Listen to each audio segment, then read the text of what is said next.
38th verse of the 18th chapter, which explains the Rajasi Sukha, the happiness of the nature of passion. Let us chant the verse stanza by stanza. Vishayendriya sanyogat, Vishayendriya sanyogat, Yattadagre mrutopamam, Yattadagre mrutopamam, Pariname vishamiva, Pariname vishamiva, Tatsukham rajasam smrutam, Tatsukham rajasam smrutam. That happiness, dear friends, which arises from Vishayendriya Sanyoga. Vishay and Indriya Sanyog, the contact of the object and the sense organ. And Yattadagare Mrutopamam, the happiness which is Agre, initially Amrutopamam. It is initially like nectar. Let's remember, in the Satvik Sukh, in the earlier verse, Sri Krishna said that the Satvik Sukh is like a poison in the beginning, but like nectar at the end. While in Rajasi Sukh, Sri Krishna says that this happiness arises from the contact of the sense organ and the object A, and B, it is like a nectar in the beginning, but Pariname Vishamiva. It is like poison at the end. Tat Sukham Rajasam Smrutam. That happiness is rajas, is that of the passion of that of the nature of passion. How is it? First of all, the happiness which is Vishayendriya Sanyogat, which arises from the contact of the sense organs and the object. You don't have to practice anything for it, because it is so natural even for animals, leave aside human beings.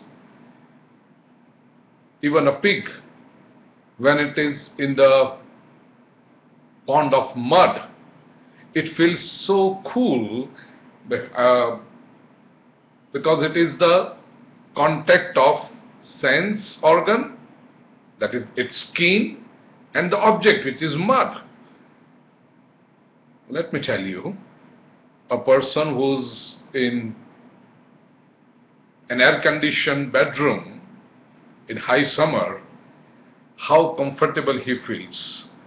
Probably the same comfort is derived by the pig when it falls in that pond of mud, because it is again because of the as a result of the contact between the sense organ and the object. So one does not have to practice anything, one does not have to evolve itself to experience such a happiness. Vishayendriya Sanyogat, it is so natural, and we have done it in our past births so many times. And we have done it in this birth also.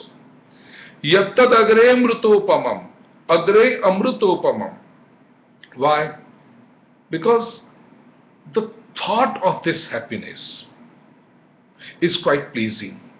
When a person thinks about, when will I get to eat such and such dish?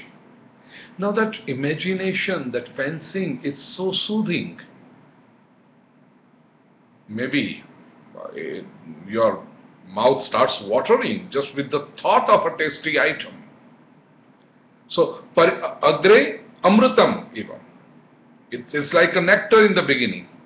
But what happens if you start enjoying that pleasure over and over and over and over again?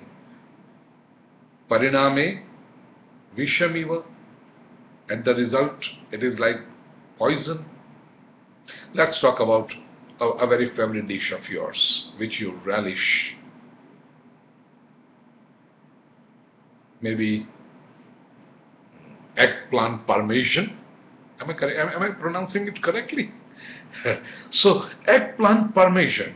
When you think about it, you say, wow, I'm going to have eggplant parmesan for a dinner. That thought is quite pleasing. Your tongue waters so many times during the day, every time you think about this dinner. But once you are on the table and your dish, eggplant parmesan, is in front of you, the joy that you derive, the pleasure that you derive by eating its first bite, the same amount of pleasure is not in its second bite. In the third bite, it is still reduced. In the fourth, it is reduced. You take one helping, second helping, third helping, fourth helping, and the person keeps serving you. Oh, take it more. You like eggplant parmesan. Oh, you were thinking about it for such a long time. Have some more. Have some more. And you're full. You can't take it anymore. But the person says, no, it's so tasty. Have some more. A point will come when you will say, no more. And still, if somebody literally stuffs it into you, you will leave the table and run away from that. Why? Because now it is like poison to you. This is what happens to the worldly pleasures, which are actually the result of the contact between the sense organ and object. So, pariname vishamiva tat sukham rajasam smrutam. That is a rajas sukha. And rajasastu phalam dukkham, in the 16th verse of the 14th chapter. If you remember, the 14th chapter, Sri Krishna described these three qualities, sattvic, rajasi and tamasi, in detail. And he said, rajasastu phalam dukkham. The result of this mode of passion is ultimately the suffering. So, even the happiness that you derive in this mode will lead you to suffering ultimately. Pariname vishamiva. Tat sukham rajasam smrutam. Such happiness is called rajas. But see here, Sri Krishna says smrutam. Literally, English translation is like, it should be recorded. Such happiness is recorded as the mode of passionate, to be passionate.